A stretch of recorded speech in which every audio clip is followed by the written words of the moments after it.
I can't draw, I can't sing, I can't act, but I can lip sync and I can dress up and look good. I do drag. I'm a drag queen, otherwise known as like female impersonator, gender illusionist, that kind of thing.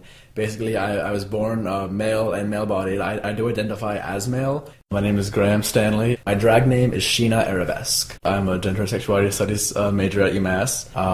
21. I grew up in Leominster, Massachusetts, so that's like north central Massachusetts. Born and raised. But I first like did it, quote unquote, when I was like in 8th grade for like Halloween with like an iParty wig and like one of my mom's shirts and a skirt and like fishnets, and I was like, this is fun, it was cool. But I didn't know what could be done with it. And then RuPaul's Drag Race happened and it was just like, oh my god, like I saw the creativity and like what could be done with it, and I was like, I want to do that. I didn't think that I ever like would be able to. I just didn't have the confidence to try it. But then for my senior year of high school, we have senior projects, and I decided to explore gender stereotypes in Western civilization through the lens of drag.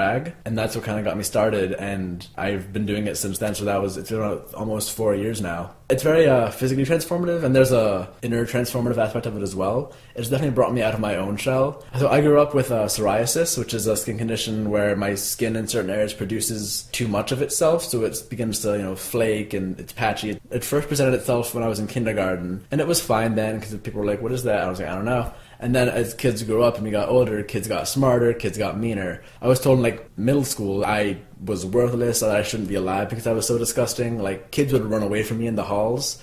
I was in such a bad place where I did not talk. I had no friends. I was so inward. And to have the personality that I have now, to be a performer, to be an entertainer, is like a complete 180. And doing drag has just taken me to places that I never thought I would be in terms of that. Most of the time I'm doing competitions, so it's like open to whoever, so I just kind of pop myself in there. I'm part of a monthly show in Lowell, which is a themed show every month, which is really fun. It helps me push my creativity. I'm currently in an online drag competition called Tumblr's Drag Race. It's on tumblr.com. It's bringing out to a whole new level of exposure.